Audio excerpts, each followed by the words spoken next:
Hey, welcome back. It has been a while since I've done a knife video focused on Demko, so excited to bring these out today. I actually do have quite a few others in fixed blade that I don't have out here. Not a ton, but like 3 or 4 others. So we'll just kind of leave those out of this, but I had amassed a massive Demko collection, and pretty much all of the videos I've done have been about amassing a massive collection, although my last brown knives, my last brown knives video, you may have noticed that I was going in a little different direction. So yeah, the main theme of this video is why these remain in my collection and why I sold more than 40 Demkos over the last year. I had probably put together one of the biggest Demko collections. There was definitely a more expensive one I was aware of that I'd seen through the Facebook group, but having reached over 50 models at that time, a little over a year ago, I think I had put together one of the most comprehensive and complete collections of Demkos, and that was a lot of fun. It also let me understand what I really liked about them and what I didn't like about them, and the ones that I wanted to keep versus the ones I wanted to sell. I did just sell one that I was very on the fence on back to the person I got it from. I sold my Demko 8020 Compact, which was one of my favorite knives in my collection, but told him if he ever wanted it back, he could have it, and he decided he wanted it back, so I just sold it to him this week.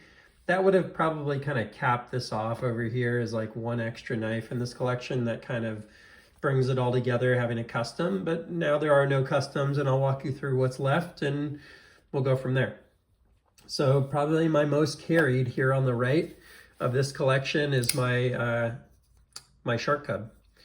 This one is the G10. I had a couple of these, but just stuck with this G10. I would probably prefer this to be in the Shark Foot blade, but I actually don't mind this one too much as an all-around. I love the Shark Cub, good feel in hand for its size, and it's just so light. I think it's like 2.7 ounces or 2.5 ounces or something like that. Mine has really worked in, and the 20 CV blade and edge is holding up super well. You can see it's got some use there, and loving this knife. Won't go into much more detail than that, but just really like the G10 feel in my hand, and this has become one of my favorite knives to carry. So it's like in my top 10 most carried knives at all, let alone in Demko. The next one's a little funny. It's a little bit of a one-off. Oh, I'm sorry. I just confused this one with the one next to it. Thought this was the one I was grabbing, so I can maintain the thought. It's a rare, I think he made maybe 600 of these, serrated version of the AUS 10A, just really basic 80-20.5. Thought about selling it. I don't even actually have the original box for it, but it's kind of a cool like collector's item from the very early days of Demko 80-20.5 editions, where I think Andrew Demko really wanted a serrated one, so he kind of made that for himself, and then they sold the others, of course. But they needed like a minimum, I think 600 copies or something, so he made that. This is my most used knife, so it's the knife I cut with the most. I do all my unboxings with it. It's an 80-20.5 and AUS 10A with the Grivery scales. It's actually the exact same knife as this, but without the serrated edge. I've sharpened this probably like 5 or 6 times. Now it's really maintaining a nice edge when I sharpen it, and yeah, one that I keep around and really love having in the collection. So that's about it. Just a good old 80-20.5. Wouldn't sell for a lot on the secondary or anything, but a really nice example there. The next one, got this from a good friend. It was actually the first knife I bought from him. He and I have bought and sold a few knives together, I should say to and from one another. This is the, it's actually on the Knife Center website, the same in most of the stock photos. This is the actual knife that was shown in there for the 80-20.5 Timascus. These have gone around up and down, $900 to $1,100. I got it used, carried. He'd gotten it from someone used, but it's actually like my smoothest 80-20.5. It's just insanely smooth because of the scales, and haven't brought myself to part ways with it, although I don't really carry it at all anymore. I carried it for like a day or two. Actually really like the feel of that one in hand, but I've just sort of gravitated away from Timascus, so it doesn't get used much, but it's just a cool example of Demko. This is a brand new in box, the 80-20.5 3V. I don't think they make this configuration anymore with the 80-20.5, the textured titanium scales in the 3V blade.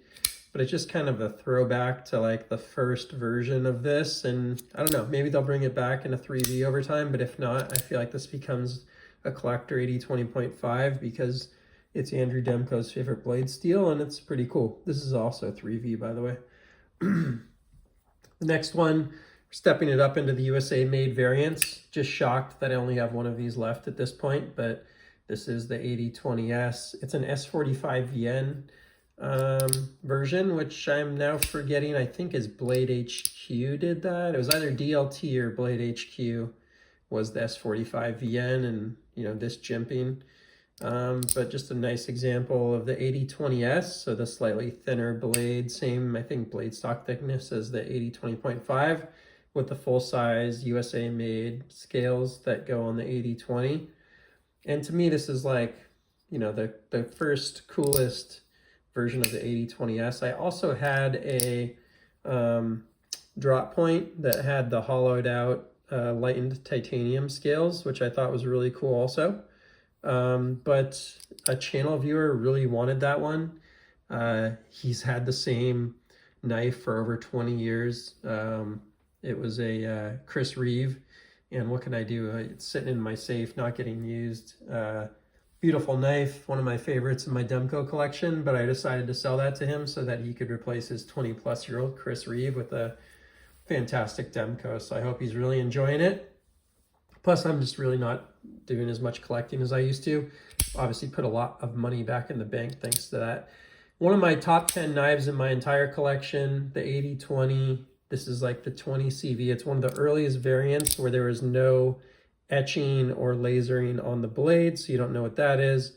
It does have the hand-scribed 17-4 pH steel from the lock bar, or I guess you call it the shark lock, inscribed on there, which is pretty cool. So this is probably one of the very first textured titanium full-size 80-20s, and it's one of my favorite knives. It sits right next to me all the time. It's like, yeah, just one of my favorite examples of a really oversized big knife, and love the mechanism, obviously, that these guys do, and really glad to have that one in the collection.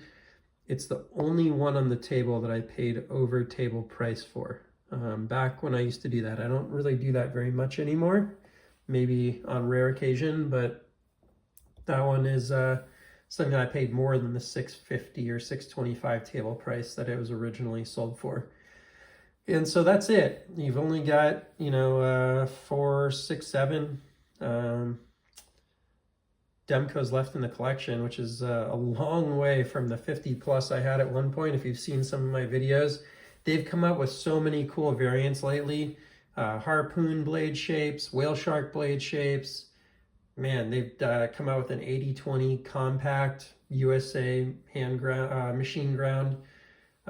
All sorts. They just came out with the first 80-20i Damascus, which would be a really cool one to have. So it's neat to see that they're just continuing to innovate and bring out new concepts and new ideas from Demko. In the same vein, like, this feels like a really solid Demko collection. It's funny to look at this. If most people post this, I'd be like, oh, nice, they've got like a ton of Demkos. Compared to where I was, it feels like a very small Demko collection, but really pleased with what I have here, and it kind of exemplifies the things I love most about Demko. Plus, there's some like nostalgic older versions here, like that you can't get anymore, which I think is also really cool. So yeah, that's it for now. If you enjoyed this new part of my journey, which is trying to get my knife collection back into something sane, put money back in the bank. I don't want to say the exact number, but I've sold more than 50 knives for thousands of dollars over the last year. Hopefully you can appreciate that, because it's been fun to put that money into stock market, pen, things for my kid in other areas that knives can't do for me. So this is just a little new part of my journey, a new chapter, and I'm gonna probably be doing some more videos on this concept of pulling my collection down into a smaller subset of the knives that I had, and I hope that you enjoy this part of the journey as well. So thanks so much. If you enjoyed it, please feel free to like and subscribe, and I'll see you on the next one. Take care.